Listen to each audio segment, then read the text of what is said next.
Welcome, everyone. My name is Taurus the Legend. Thank you so much for joining us in our 5th edition this year of the SAP BTP Garage Series. Today's session is being recorded, and the recording will be made available to you guys after this call, along with any presentation material that our presenters will have. Our guest speakers today are my colleagues Kay Schmittenkirk, a development expert, and Adi Player, development manager, platform architecture and adoption. And today's session is GenAI Mail Insights, develop a CAP-based application using GenAI and RAG. So you can find today's mission in the Discovery Center. We will be providing the Discovery Center mission links and all of the content at the end of this session when we upload the presentation material. Without any further ado, I'd like to hand it over to Kai and Adi for them to take us into the presentation.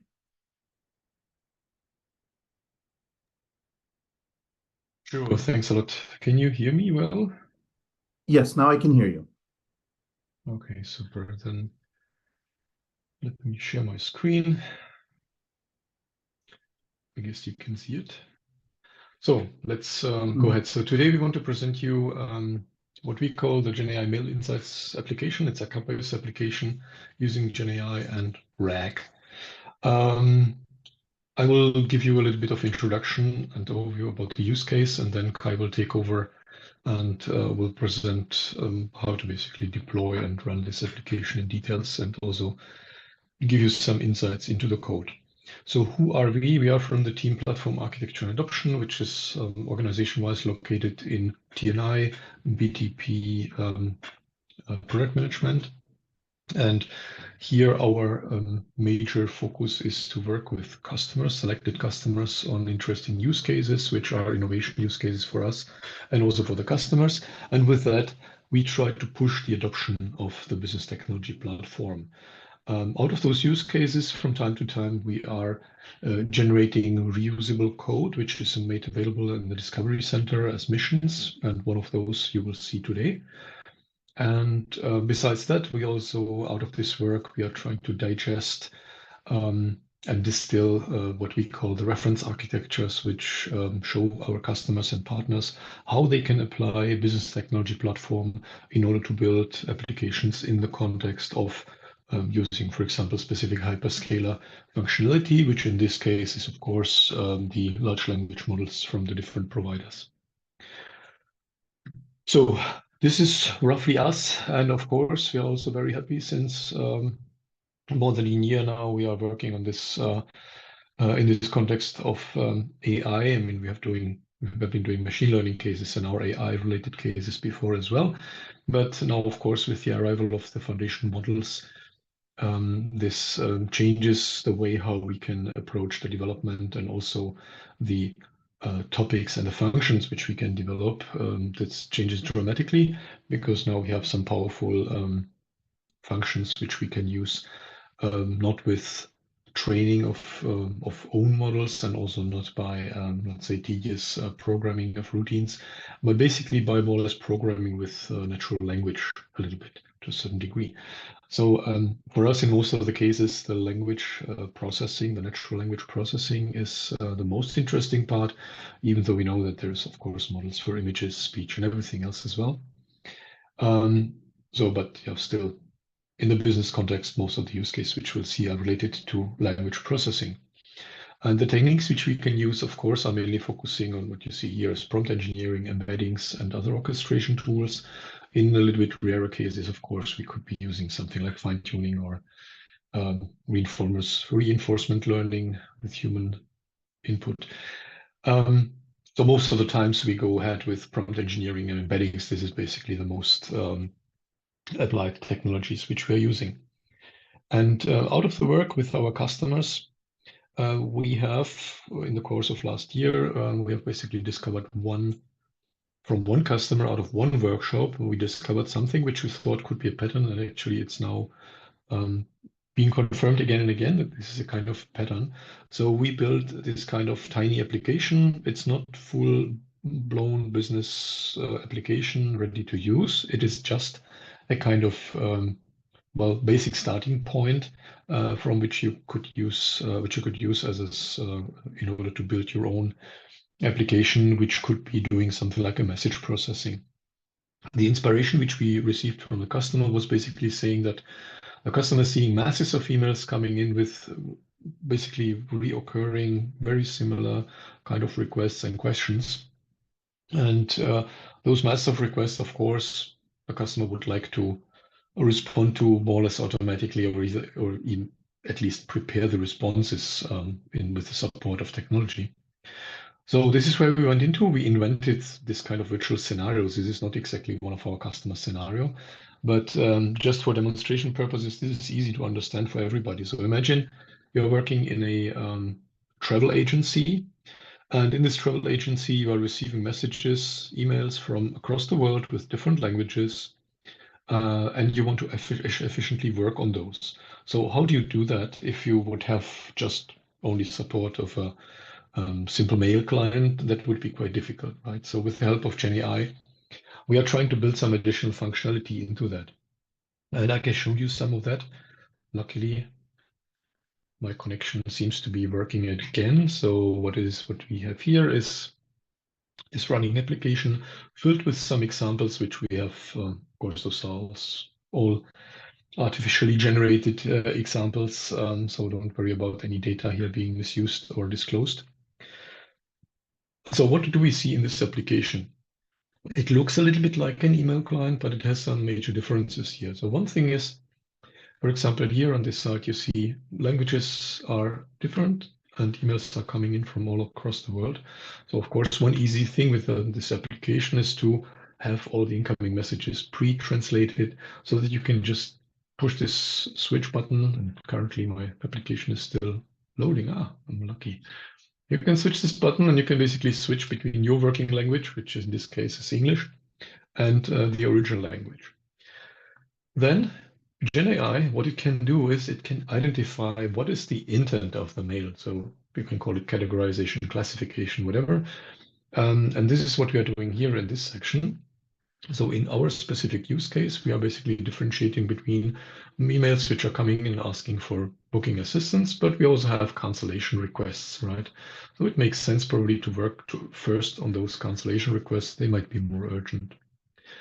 In a similar approach, also using again prompts on the email text, we can identify things like urgency and sentiment without any flags being set. Especially this sentiment thing is something, I mean, who sets a flag for saying I'm angry, right? That's not happening. But you can read it from the text if the people are not really happy with what is happening. In the middle column here, where in the regular email client you would see something like hello XYZ, blah, blah, blah, happy to see you, which is of course not giving much information in the first place. What we have here is a 10-word summary, which gives us very quick information about what is this email about, besides the title, right? So title is something which is kept as the original thing, but then we have this 10-word summary. On the right side, we go then into the individual email. And what we have here, first of all, we have a section here on the top, where we say, okay, we extract some of the parameters so that we can see what are the some major aspects which you find in this email. Things like, of course, in our case, who are the travelers, how many guests are, what is the location to be visited, and such information is, of course, very valuable. But you see, it is dynamic, so different emails will have different key facts. And if there is something like a booking code, for example, then it would be something which we would also extract as a dedicated here, for example, you have the booking code explicitly extracted, so that would be easy to jump into the booking system and work right away on this email. So besides that, what we are showing is, of course, again, the summary. We have the original email, and then on this part, we can also work on this email. And this working looks like that we have this middle part, which already shows some suggested actions. So again, the AI is suggesting us what would be the reasonable tools to use. So here, for example, the request is to extend an existing booking, and then of course to check the flight availability, hotel availability for the changes would be the reasonable thing. So you could basically here do the manual jump into the system, or you could even, if possible, you could even build your own integration and call Concur, for example, do the checks and then come back with the responses, which could then immediately be reused and reused for the regeneration of the response, right? Here we have an initially generated response already, which comes sort of with a known aspects and known facts at the time of the arrival of the email. And with any additional measures, of course, you can extend this and generate more. Last but not least, we have here down below this functionality of what we call similar emails. So that would be the possibility in case of, for example, somebody is asking like, what is the ideal travel time for Mallorca? Maybe this message has been already responded to before. So we could probably find it here under the similar emails, and we could reuse the response to those previously responded emails in order to build that in. Right, so that would be the feature which is called the RAG, the Retrieval Augmented Generation, which is of course using our vector engine and embeddings and similarity lookup underneath. So this is roughly the application which we have. Going back to the presentation, this use case, as we said, initially it was inspired by this one single customer and their use case. What we see in the meantime, after having several other workshops with different customers, we have seen and are already working on a few other cases where we see how such a pattern can be applied in a customer scenario. This pattern is you have those incoming messages, you can process them, you can halfway automate this extraction of the information and bringing this information into the system. Of course, it depends whether it is something which is starting a business process or initiating a business process. Sometimes it is the outcome of business process, and sometimes also we have cases where it's in the middle of the business process, right? So this shows that it's a kind of useful pattern, but of course the use of GenAI is not limited to those examples. So here on the left side, what you see are 5 examples. Each of them is a different customer, and with this one sentence is just indicating in this direction where it goes, right? So the one customer, chemical company, is sending out safety data sheets for products, which is a regular thing which people are requesting. The other customer is producing steel. The people are asking availability and pricing for certain products out of this.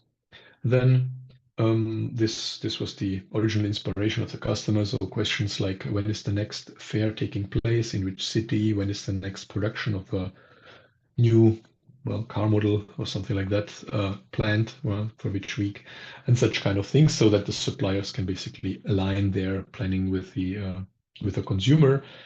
And here, last but not least, this is a case where customers are on a regular basis massively asking about what is the status of my invoice? When is it going to be paid, right?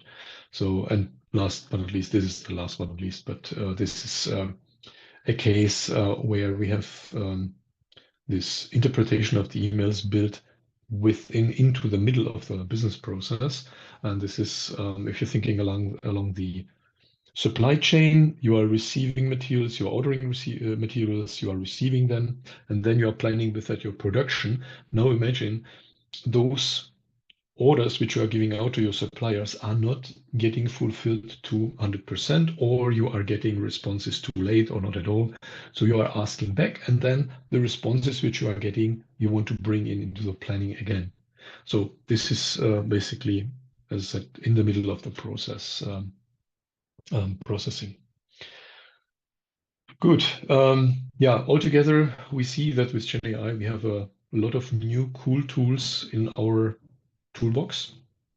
Still, we have the traditional tools like a screwdriver and a hammer, and we need to know when to use those and when to use something like a cool GenAI chainsaw or a VectorDB or whatever, right? So this is basically where I see as software engineers our role to basically architecture a proper solution for the customer by applying all those tools in the right mixture, right?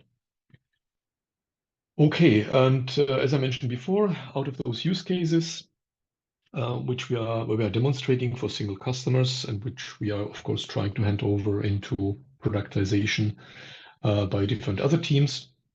We are also building those reference architectures. And here you see the picture. There is, of course, an accompanying text, which you can find in the Discovery Center as well. This is the picture of what we call the reference architecture for GenAI and RAG on SAP BTP. You see the main components which we are using here is you build your application. This is here shown on the left side, on the left half of this picture. You have a UI, and then you have the backend, where, of course, you can use the all the mechanisms which are available for building applications. And of course, you can do this in a multi-tenant mode, like shown here, also in a single tenant mode, like on the next picture. Of course, central part in the generative AI, in this picture is the generative AI hub with AI Core and all the other tools which are available there.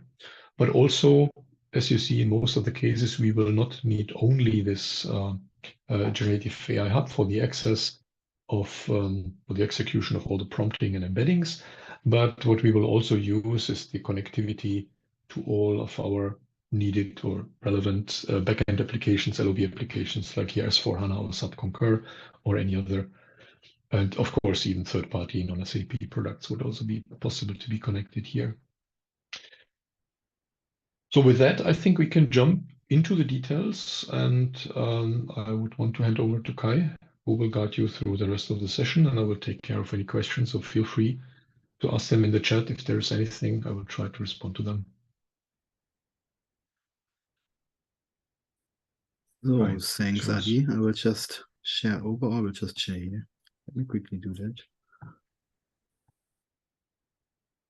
So I hope you can all see my screen. Yes, we can see your screen. Yeah, thanks a lot. This is not starting where Adi just ended. So this is the multi-tenant version, but with respect to the time, because we only have 1 hour, we want to focus today on the more lightweight single-tenant version of that. And just what I want to add, what Adi has said, also there is in place the HANA Cloud with the vector engine feature included. So with all those components, we are now able to apply not only GenAI, but also the retrieval augmented generation, leveraging some embeddings. So with that, this is the architecture which we use today, and as a backend service, we will use a CAP application, and for the user interface, we will go for SAP UI5. So let me quickly switch to my browser, and because Adi also has mentioned that you can find all those reference architectures with some text on Discovery Center. So whenever you open up the Discovery Center, you see that there is just one card with the reference architectures, and over here you can also find exactly this retrieval augmented generation one with some text attached. So having said that, let's directly jump into the mission. This is the mission which we want to go through today. Let's check how far we can come in half an hour or so. I guess the whole use case was presented very well by Adi. So therefore, let's now start the mission without covering what we can see here.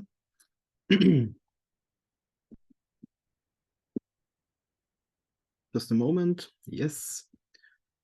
Now let's directly jump into the project board.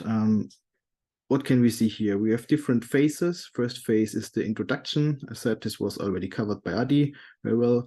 After that, we will see a setup phase where we set up a sub account, which I've done already to save some time. Also assign the entitlements, HANA, Generative AI Hub, all that. After that, we build the application, we deploy that to BTP, and then we go into some testing. And if we will have some time left, we can also go into hybrid development, maybe debugging and show some embeddings or some code snippets. So let's get started with the scenario introduction. Let's just mark that as complete. This was done. Now we have the sub account set up. So I've set up already an account in EU10. It's over here. We have a sub account all there. Cloud Foundry environment is running already. Just to mention that what we want to do today is not only the single tenant version, but also the Cloud Foundry version of that. This whole Discovery Center mission, which you can see here, is based on a GitHub repository. where you can also find the link in the DC mission. And there we offer not only single tenant and multi-tenant, but also this application based on the Kyma runtime as well as the Cloud Foundry runtime. And today we want to look into the single tenant version in Cloud Foundry. So sub account is available, mark that as complete. Now we need to set some entitlements. As mentioned, Cloud Foundry runtime, it's this one here, which I'm currently marking. So we need to check if all the entitlements are ready.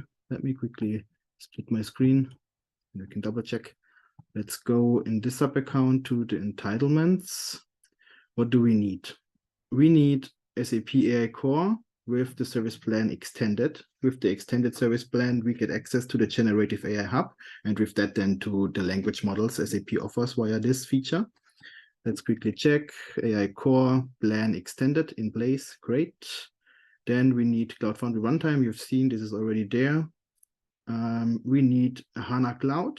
Either you bring one via another sub account, what we do, or you create a new one, but even the HANA Cloud would be there. And then the HDI container with plan HDI shared is also available over here. So great, we can mark that as complete. We have a sub account with all the entitlements. So now configure a HANA Cloud for this use case. So if you scroll down a bit, we can either create a new SAP HANA Cloud or we can map an existing HANA Cloud. I want to reuse one which we have already, also to save some time because setting up a HANA system just takes a couple of minutes.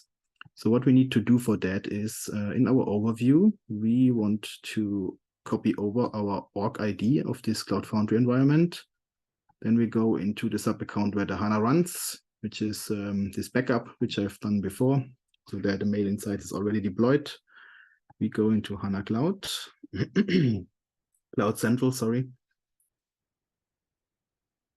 What I forgot to mention is that in this mission, actually what we need as a HANA Cloud is the version QRC1 2024 or later, because there the vector engine is available. So if we look here, we see HANA Cloud QRC1 2024. This is great. And now we just want to map this HANA to our other sub account. So therefore we go to manage configuration, instance mapping, and we just add a mapping for the environment Cloud Foundry. And here we enter our organization ID, review and save. So this will restart now the HANA system. That should work out directly. Perfect. So this is now done. Now also the mapping can be marked as complete. HANA is available. Now we want to set up the generative AI hub in SAP AI Core. So let's do that. We go back to our sub account for this America session. We quickly create an SAP AI Core instance with the service plan extended to get access to the generative AI hub. Therefore, we just name it like that. Great. Now this runs. So this creation takes a while. So let's do that. And what we now need to do as a last step after creating the generative AI hub or the service instance for that, we need to create a destination. So for this, we need a service key of this AI Core instance. So this is a pity right now because this takes a bit, but we can prepare some things already.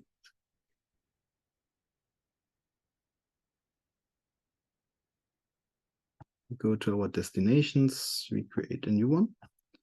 And over here, the name should be Provider AI Core Destination Hub. The reason is that this is based on this multi-tenant version first, and there we only need to create one destination in the provider sub-account, and metering is then done through our unified services. So as authentication, we need OAuth 2 client credentials.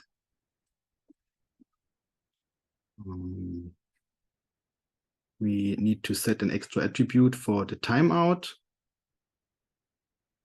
which is the HTML5 timeout. Here we set it just to 5 minutes. The reason is that sometimes, or not only sometimes, most of the times, answers from large language models really take some time. And to avoid some timeouts, we just set it to like 5 minutes and then we are good. So what we now miss from this service key is the URL, client ID, client secret, and token service URL. Let's check if it's available already. It's not. We will be lucky.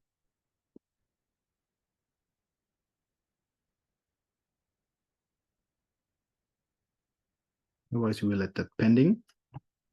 We will come back to that in a second. Let's move on. So now what we want to do, now we are already in the deploy phase. So we need to download this repository. So we go on this phase to the Cloud Foundry runtime, not multi-tenant, but single tenant. We clone over our repository. Let me quickly do that.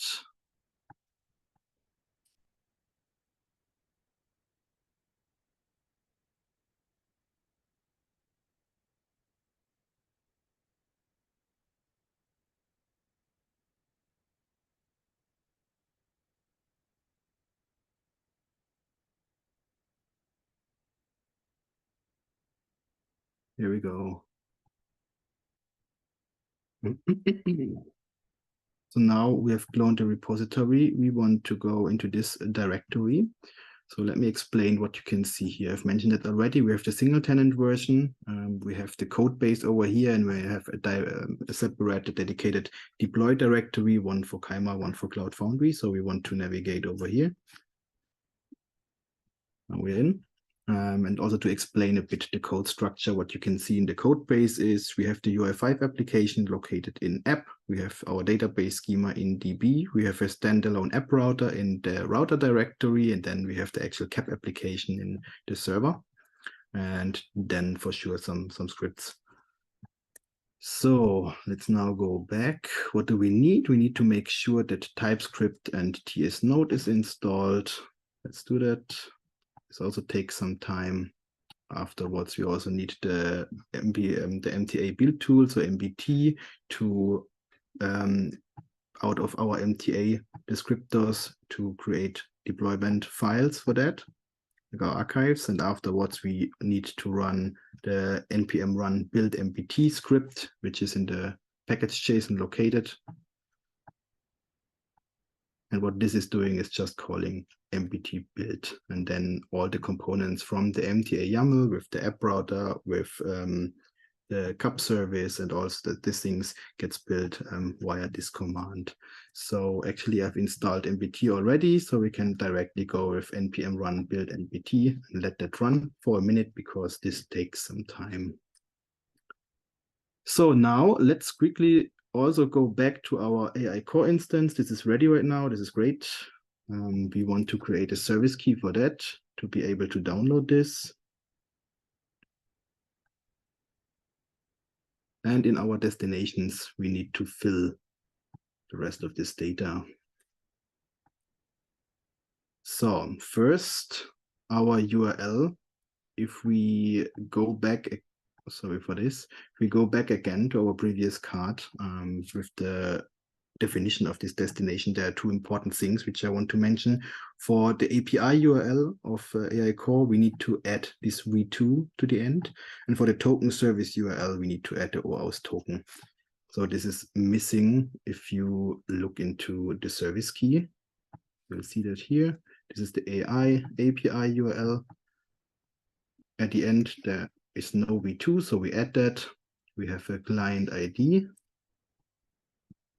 We have the client secret,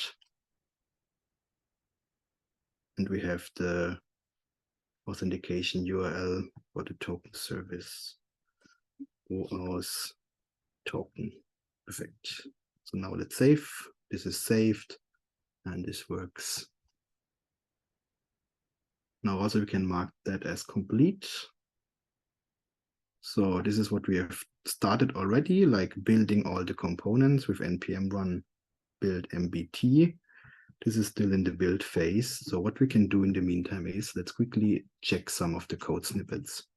So the most important thing, I guess, is this CAP service. I mean, the UI is UI for sure. We have this connected to our CAP backend.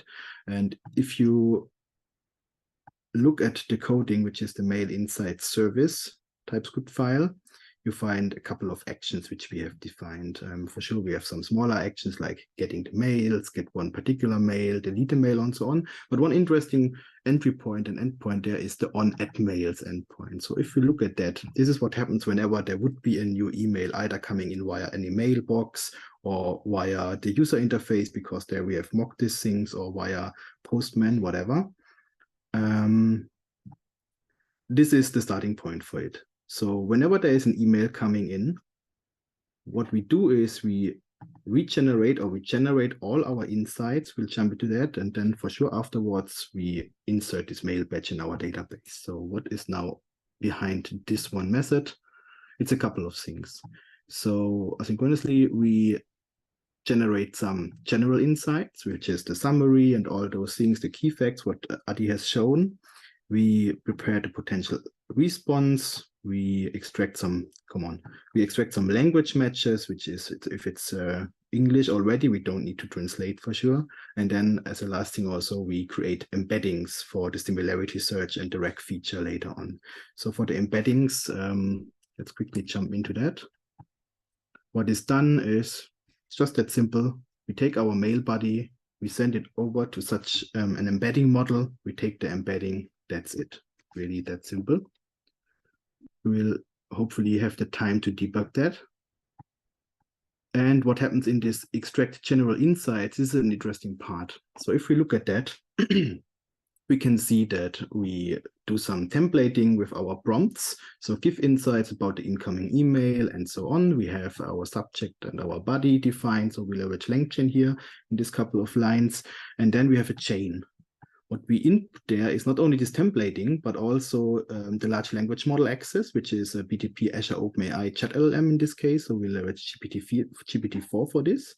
And then we have one interesting thing, which is the output parser.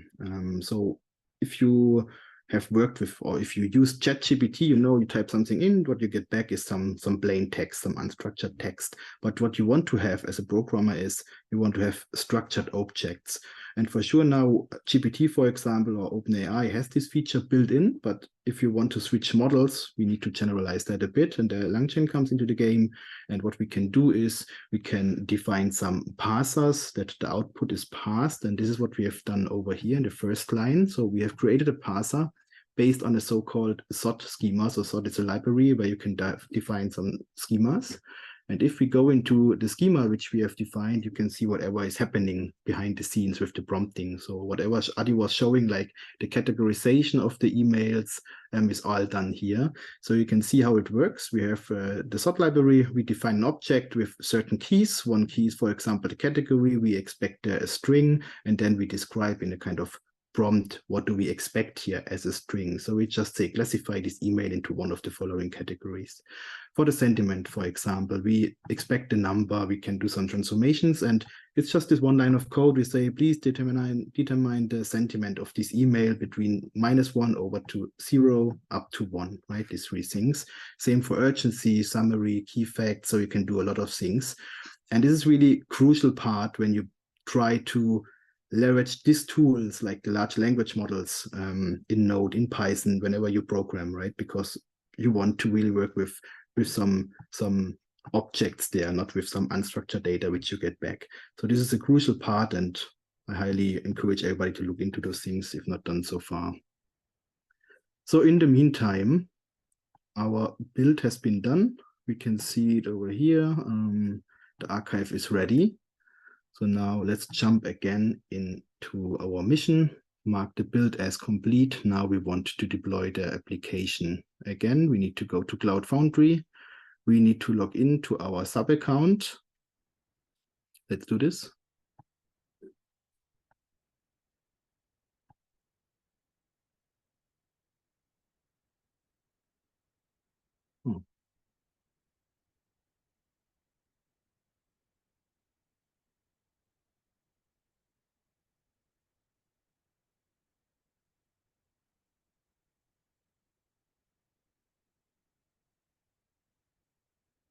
Now we want to join exactly this sub account.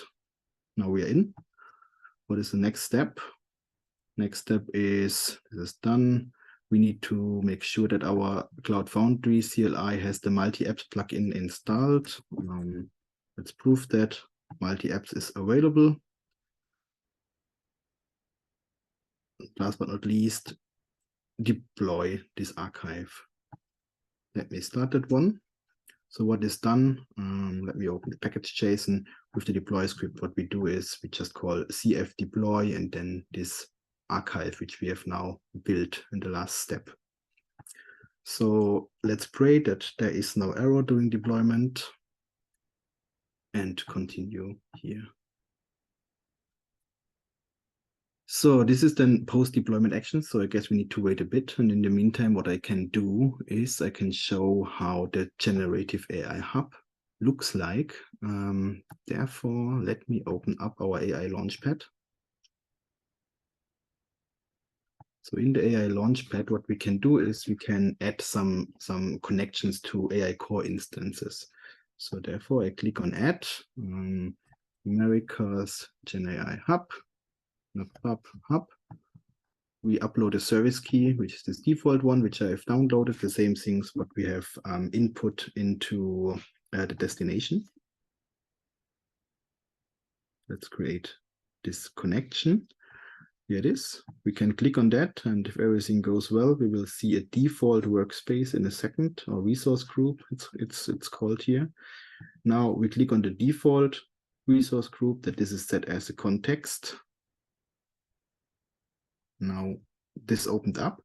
So this is what we now have. It's the generative AI hub in the AI Launchpad. That means what we see here is we have a prompt editor, for example. We can do prompt management and some administration tasks.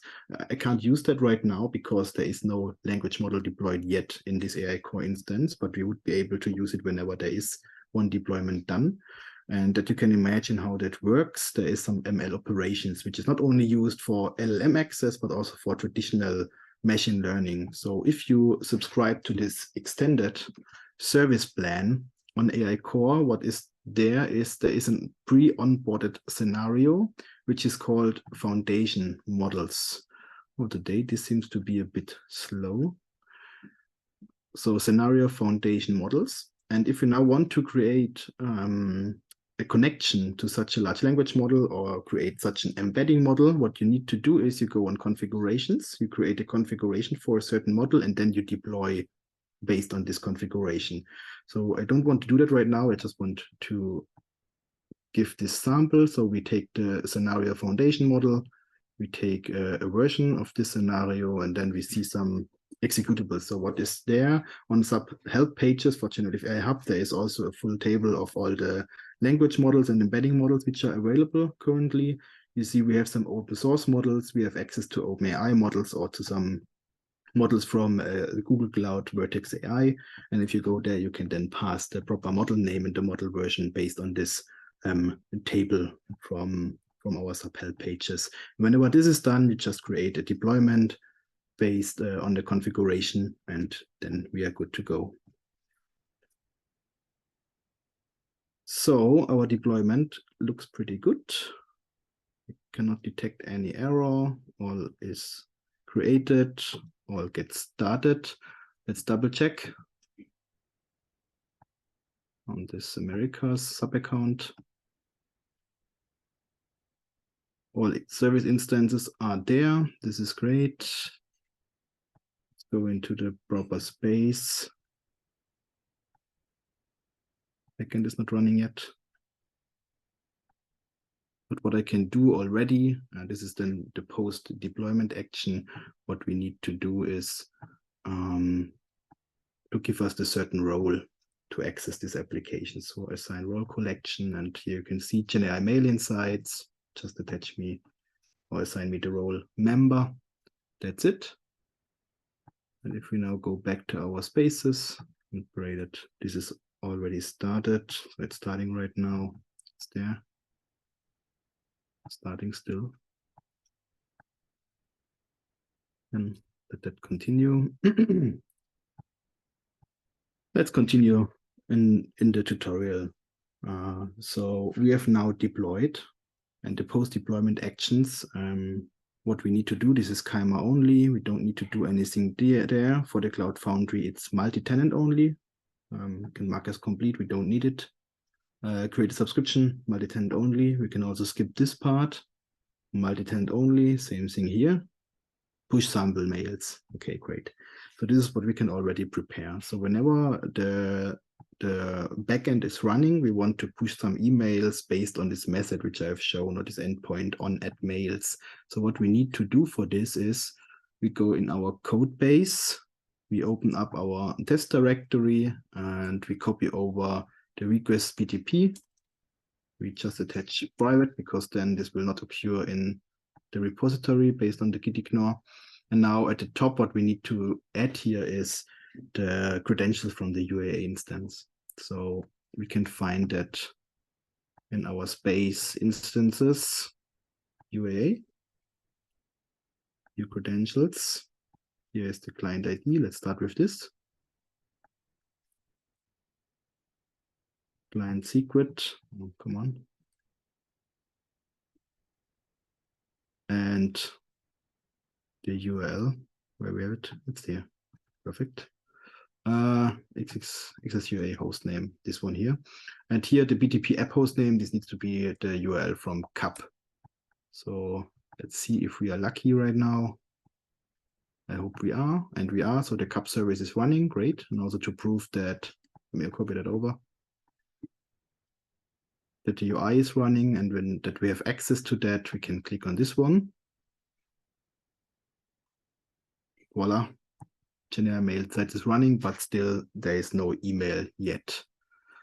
So now let's add this CAP URL and let's check if we can get a token that is there. We can get the access token, and what we can do now with this test script is to add some emails based on this add mails endpoint. So here we can send an array with emails, with the subject, with a subject of the email, a body, and the sender email address. So what we have done here, I guess we have mentioned already, is a clear standalone application, and we mock all this email, so there's no mailbox attached yet, but this can be done for sure.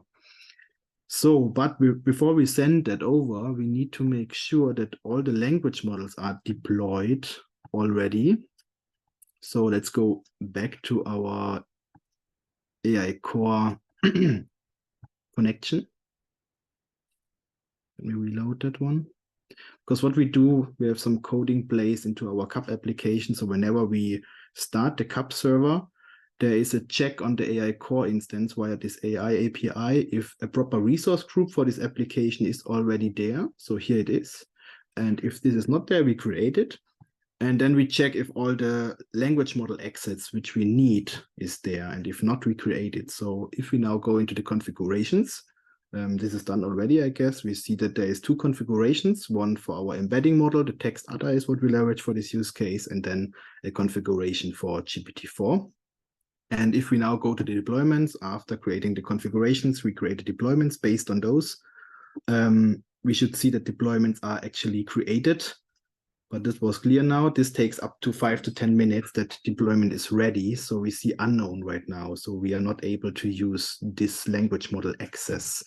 And with respect to the time, let me therefore go back to our backup mail insights, which I've set up before. Let's log in again and switch the space. So we can do exactly the same thing there. It's backup. If we go to BTP private, also here we can get the access token. And now I can tell you everything. Let's go to backup. Let's close the mail insights here. Space dev.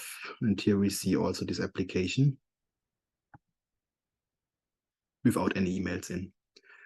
So now we have the access token and we want to add some emails, those 4. So we just send this request. We see here, we need to wait. Also, this takes a couple of minutes, seconds, let's see, until this is done. So what we do now with each of these emails is we create all the insights again, we create initial response, we translate, which is necessary for sure because our working language is English, and finally we also create an embedding.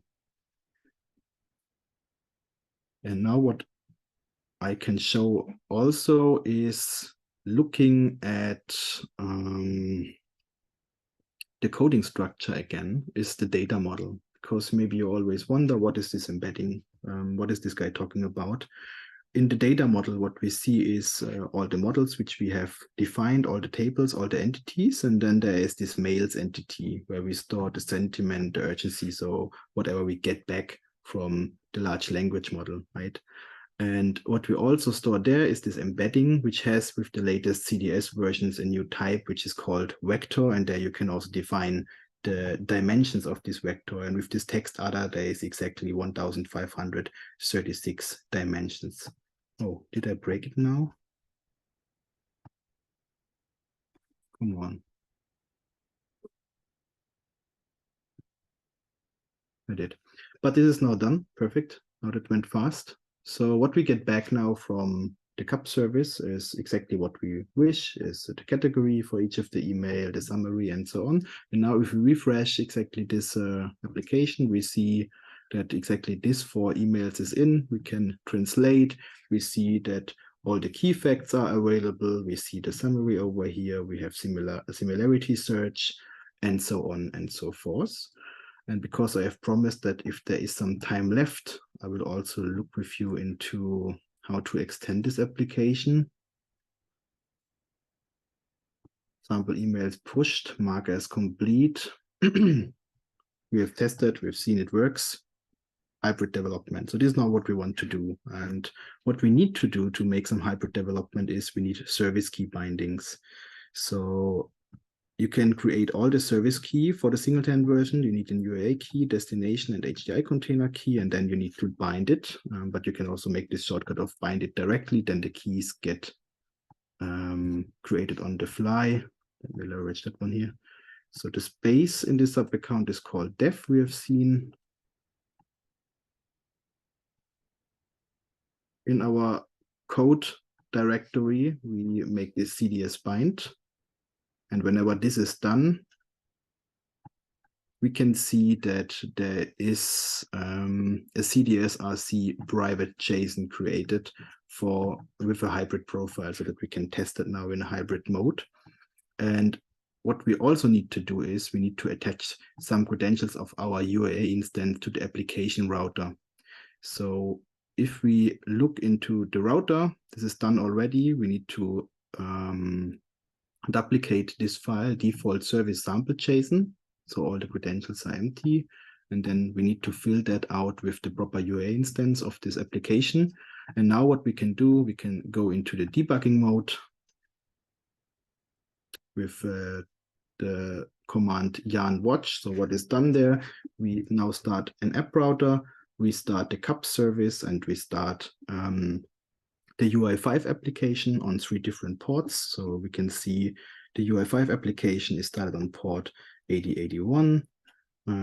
CAP should be started on 4004, and the app router gets started on the port 5000. So let's now go to this localhost 5000.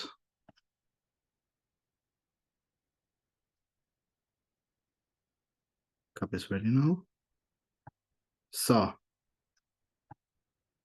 oh, I did it twice. So now we have it running locally, and I've said that we have mocked this whole system. So what we can do is we can also add now some sample emails on our end. So subject is tickets for sub garage. Hey, I want to join the next sub garage session. So there's breakpoints. Let's send it over. Now we jump into exactly this breakpoint. I've set one at the embedding so that you can see how this embedding looks like. So here you see the original embedding has exactly this 1,536 dimensions, and the embedding is just an array of floating numbers. So this is what you can see here. This is the first thing. And the second thing is this mail insights, because I've shown you this sort schema and that we want to work with that in an object way. So we have the mail inside. Let me quickly find it. It's here. It's only one email which we have added, and here we can see the insights. And there you can see it's already an object. So it's not unstructured data, but we have category, no key facts. but the sender is X. This is based off the prompt, and there is a summary. Sender wants to join next SAP Garage session. So you see this all works out. We get a perfectly defined object based on this schema, and now we can work with that. So this is it, more or less. As a final thing, let's check if our models are running. But looking at the time, we only have 10 minutes left maybe for Q&A. Let me stop here. If there is any questions so far, feel free to ask right now. Well, it seems like Adi's been answering a lot of the questions in the chat. Perfect. but there are some in the Q&A area. I don't know if there are repeats, but I can go through them. Excuse me, there is one question which I did not answer yet in the chat, which is this asking about if the services which we have in different sub-accounts, which we are sort of reusing across, if they will work in the same way, like in the same sub-account, if I understand correctly. Can you comment on that, Kai? Using some things like HANA Cloud from different sub-accounts, yeah. also AI. So actually, yeah, true. We do that, and we see that often that, for example, the HANA Cloud, we can map that to different sub-accounts. So if you create it in one sub-account, that doesn't mean that it's only working for this sub-account. So yes, it works exactly in the same way, but you need to check then how you map those instances.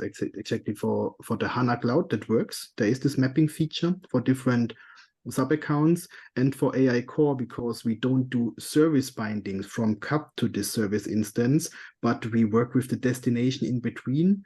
With a destination, we can always point to anywhere, and therefore this works out with the AI Core instance. So if you now ask, for example, if you can use a destination service from sub-account A in sub-account B, that's a bit more difficult. So there you need some user-provided service, which connects them to different services. So this is another topic. So actually, if you work with destinations or with HANA, yes. If you want to connect to service instances directly, I would not encourage you to go this way.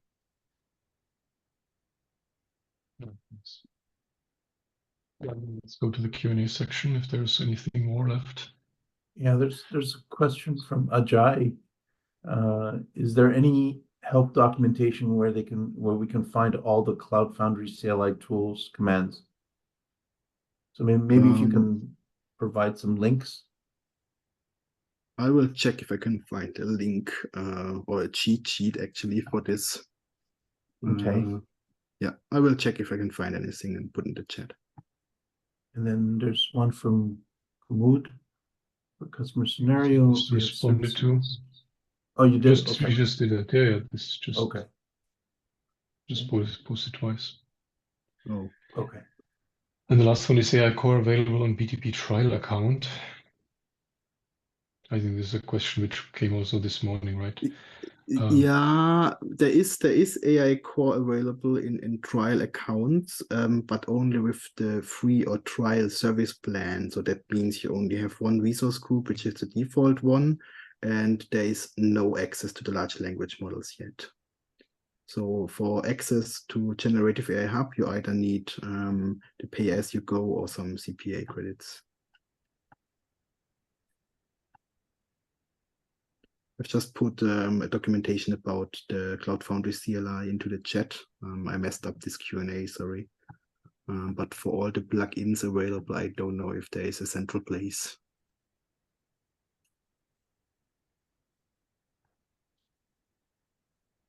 Any other questions? Okay. I don't see any other new questions.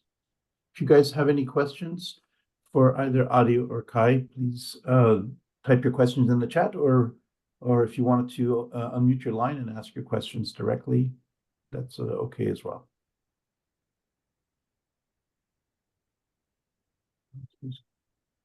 Kumud has another question. Can we create our own GPT in AI Launchpad? Oh, Feel free to try, but it's in Q&A. I don't think so. No.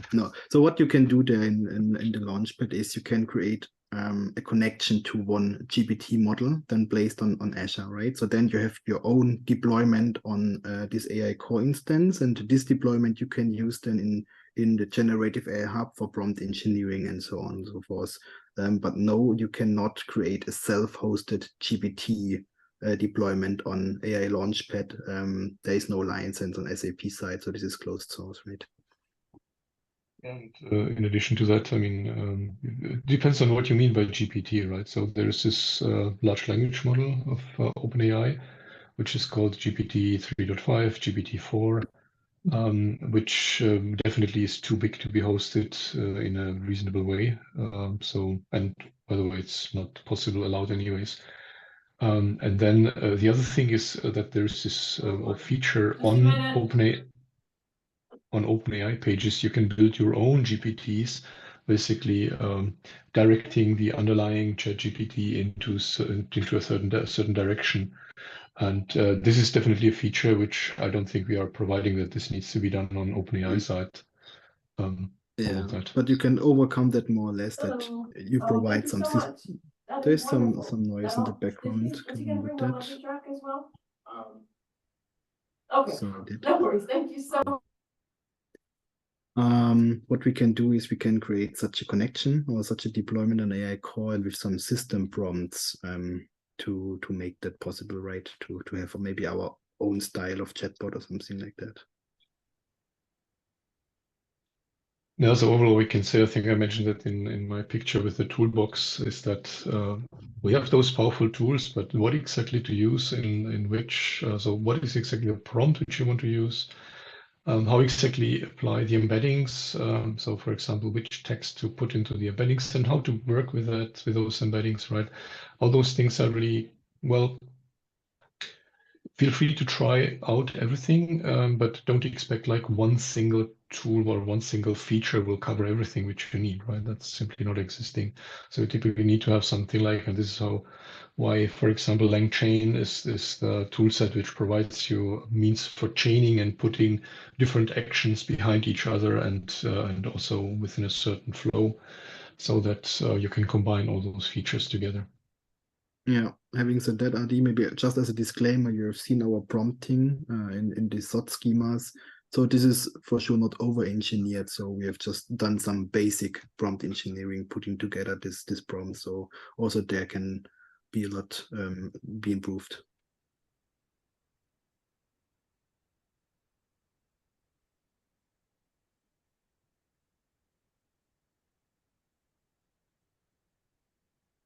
Okay. I don't see any new questions. Great. Thank you again, Adi and Kai, for a great session. I'm sure Wow. a lot of the questions were answered, and hopefully maybe your presentations have provoked some new questions. If you guys don't mind putting your contact information in the chat, so if people want to reach back out to you with other questions. It's in the presentation anyways, right? It's in the presentation. Okay. Okay. Yeah. So we will be sharing the presentations. And so with that, I'd like to thank all of you for taking time out of your busy schedules to join us. Have a great morning, afternoon, or evening, wherever you're located, and we will have you back next. Thank you, guys. Thanks for having us. See you then. Bye. Bye-bye.